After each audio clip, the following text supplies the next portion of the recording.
Kobe Bryant rookie card collection. PSA, well, graded rookie card collection. A lot of PSA, some others. I've been wanting to do this video for a little while. Kobe is my main PC graded. I prefer PSA 9, but I fill gaps with other cards from time to time. And it's funny, this sort of started because, excuse me, when I really started getting more into grading and recognizing, the fact that you could take a 10 or 20 or $30 card, grade it. If it came out of 9, you were ahead. If it came out of 10, you were really ahead. I was getting a lot of 9s, and I would look at a 9 and look at a 10 closely, under magnification, all the things, and many times I could tell no difference. And I just thought to myself, does it make sense for me to invest 2, 3, 4, 5, 6x the amount of money on 10s when you can get, if not the same, a very similar looking card for much less? I decided no, that does not make sense. So I'm going to PC 9s, sell the 10s for the most part, buy the 9s, and move on. So I'm going to show all of my rookie Kobe's here. Some there are duplicates, most there are not. Starting with the Bowman's Best. Cool card. The Bowman's Best Refractor. Again, a 9. The Bowman's Best Picks in a 9. I have the refractor of this, and PSA just refuses to grade it. They keep saying it's minimum size, and it's not. Then there's, of course, the atomic refractor versions of these as well. The Collector's Choice. The Collector's Choice 1-on-1 with Sharif in an 8. Huh. That's one of those cards that, like, I don't think I even realized that I needed a 9. So I obviously graded this myself. Just need to go get a 9 and sell the 8 and move on. This is the mini gold version. Collector's Edge. I'm not a huge fan of the unlicensed stuff from Kobe's rookie year, but I'll pick it up when I see it. It's a good example of a card I would never go try and find. I'm sure this can be had on eBay pretty cheaply, but this particular card, I got to talking to a guy at a show once and told him I PC'd Kobe and loved PSA 9s, and he brought that out. So, if somebody's going to go through that effort, I'm probably going to go ahead and just buy the card as long as it's priced fairly. Here's the 96 Finest, the bronze version. This is the lowest end in Finest in a 9. I've got a handful of the golds, so this is the higher end one. This one has the coating. This one does not have the coating. So this sort of breaks my trend on Kobe, but in this particular case, I bought this card with another card and got a better deal because I bought both, so that's why I kept the 10. I didn't grade that myself. There's another gold, a BGS 9. This is a really cool one, the refractor. This says altered, which is probably not accurate. It is cut short, but I don't see somebody pulling this and then trimming it, which is really what altered means. But at the time that I got this, which was at the National a few years ago, that was during crazy time, and so to buy a high grade one it just didn't make sense. So talk about filling voids in the collection, that filled the void. And yeah, it's authentic versus graded, but no big deal. Here's the row 1 from Flair Showcase in an 8. The row 2 in a 9. I have the row 0 at PSA right now. There's the class of 96 insert. I always like that photo. This one breaks the trend too, but the reason I kept this is because I pulled this back in 96, you know, as a younger man, and you know, kept it in good shape this whole time. Graded it a few years ago and just decided to keep the 10. There's the 9 that fits the mold a little better. The Fleer Sprite, if I remember right, these were actually there were packs of cards in Sprite packs, 12 packs or whatever. The Lucky 13 insert, this was a redemption. This is a tough insert as far as condition goes, Rookie Sensations.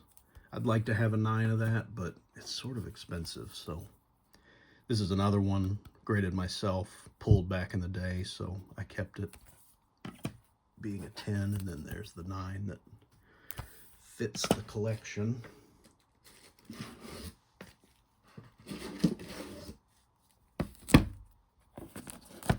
That's the metal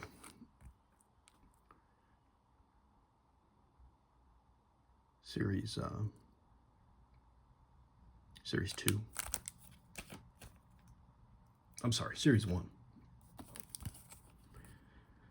The Cyber metal insert,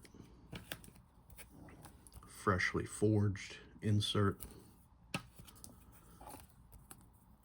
The hoops sheets. I think these were given out at Lakers games.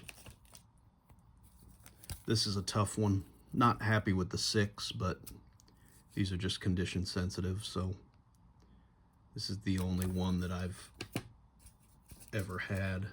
And again, I just sort of refuse to pay what some of the, well, like the 9 goes for. This is the Hoops Rookie. This is a tough one too. I get a lot of 8s when I grade this set, so to get a 9 on that one I was really happy about. Graded that myself. This is out of the starting lineup. Old label. Another thing I should probably do at some point is upgrade labels on some of this, but does it really matter? I don't know. Not selling them. Scoreboard in a 9, kind of a lower end one. Cool Rookies die cut from Scoreboard. There's the Skybox.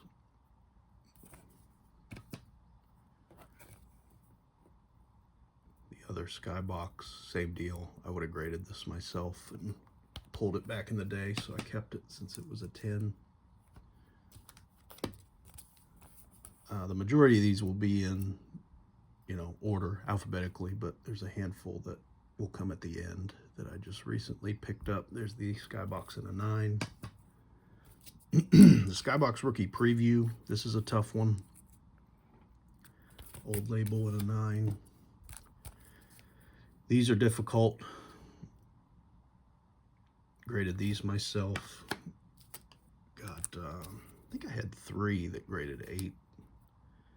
Should probably just sell the 2 8s and buy a 9. I think that would probably equal out.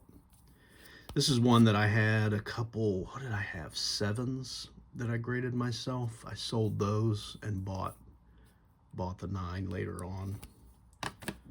Pretty iconic card. There's the Z-Force. I would have pulled that myself back in the day. Z-Force Debut. I've never really looked into what is that. Debut. I mean, it's debut, I don't know. 6. That's not good. SP.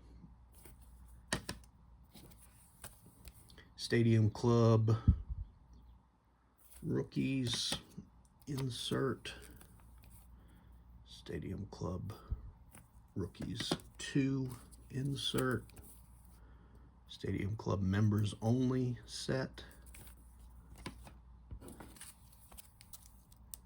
Stadium Club Rookie Showcase insert. And then there's a run of tops here. So I always tell people when we talk about either grading in general or Kobe or my collection, I always talk about the 96 Topps Kobe Bryant card, because I just find it interesting. So being a Laker fan, I would buy Kobe Bryant Topps rookies when I saw them over the years. And I don't think I ever paid more than $10 for one. So when Crazy Time occurred, this is just one that I've decided to keep a couple of. I've had a handful of 10s and sold them off at different times, but decided to keep 2. When Crazy Time happened, I sent almost 60 Topps Kobe rookies to PSA. Very few of them came back before they shut down for that period of time where they held cards hostage for, what, it was over a year, I think. But I got 2 10s at that time, maybe 3, and a whole bunch of 9s. Like dozens of 9s. And I don't know why, but I decided, well, I'm going to keep a bunch of these 9s. That turned out to be the wrong choice, by the way. I should have sold every single one of them, because there were a handful of 9s that I got over $1,000 for at the time. And again, these are cards I paid up to $10 for, paid what, 20 bucks to grade, sometimes a little less. Should have sold every single one of them. But I also got back, like, this 8 was in one of those orders. This 7 was in one of those orders. And I thought, well, it'd be kind of cool to do, like, the whole run of grades for this card. So I started looking for the lower grade ones. And I actually think I did grade. Yeah, I graded the 6 myself. And I even graded this 5 myself, which at the time I was surprised about. But now it's like, well, might as well complete the whole thing. Ended up finding a 4 later on. Ended up finding a 3 later on. So I still need a 2 and a 1. And then I guess if I really want to get it excitable, I could try to get the half grades too, which PSA doesn't. I need to just sell this. This filled a void for a while with the 3, and then I found a PSA. I don't care for half grades with PSA. I decided to keep this one because it's got Kobe on the checklist. This is a really rare card.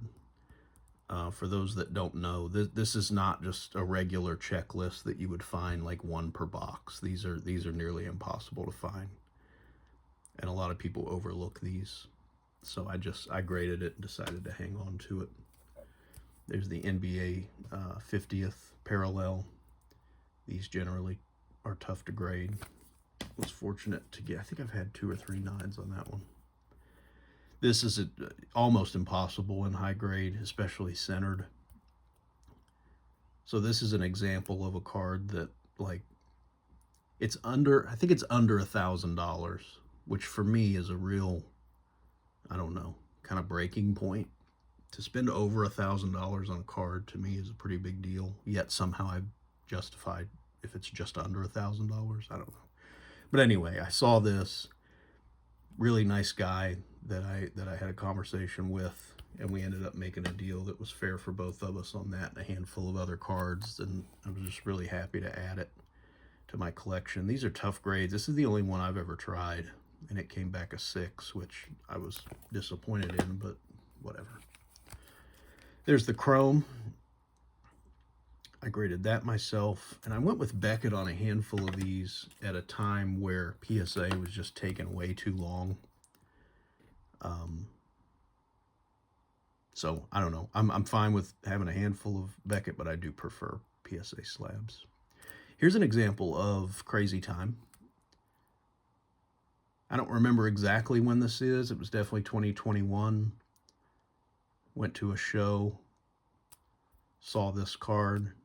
I think one had sold 2 or 3 days earlier for just under this, so we made a deal on it because I didn't have the chrome at the time. I had done well selling a lot of stuff and decided to make, you know, the investment in this, and I'd be surprised. Although the surface is a 10, which is really difficult. There's no yellowing or greening, so I mean, it's better than, if I were to sell this, I would want more than what just a regular 8 goes for. But the fact that it's off center, got 9 5 edges, 9 corners, and a 10 surface, I mean, that's all well and good, but it's not worth anywhere near what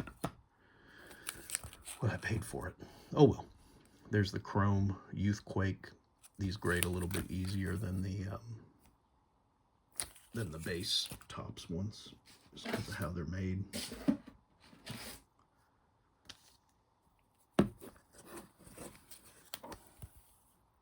There's the UD3. The other UD3. The Ultra. The Ultra subset. The Ultra gold medallion of the subset. I still need the regular one. There's another one I tried BGS on. Got the 9 though, so that worked. The Rising Stars. This has the blank front. I just graded one with the foil on it. It's not in this pile right now. The Upper Deck. The Upper Deck Rookie Exclusives. And then, for some reason, they're not over here. Let me grab them.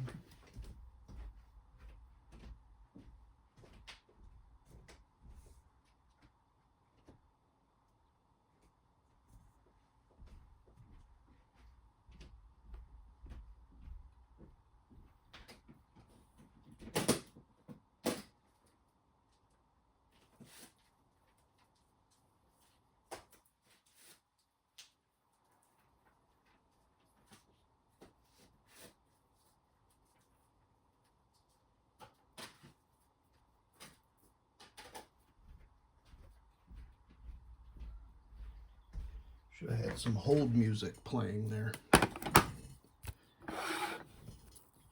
There's the one with the foil on it. So that 8 matches my other one. There's the rubies. These will get cracked. I don't love CSG slabs. I mean, they look cool, but rather just have some consistency in my PC. There's the platinum medallion and the other platinum medallion. So that's, oh, you know what? I'm missing one more, the other rubies. Let me grab it.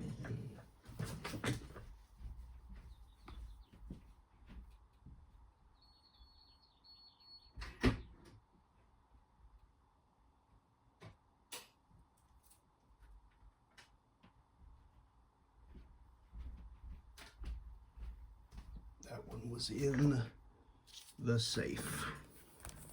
This is a big card. It's the regular ruby in a 9.5. I graded that myself as well. So yeah, I'm pretty proud of the Kobe rookie PC. There's a couple big ones obviously missing. The top's chrome refractor. If I'm going to buy that at this point, I think it's going to be a PSA 9 with minimal, if really no greening would be great, but that's still a 5-figure card even now, so that one will be tough to justify unless I sell something big or grade something myself that does really well that I can make a nice profit on. And then upgrading some of this stuff to PSA 9 is always on my list, just tough to justify with some of the prices. So I'll do another video with later year stuff, but that's the 96 Kobe rookie graded PC. Hope you enjoyed it.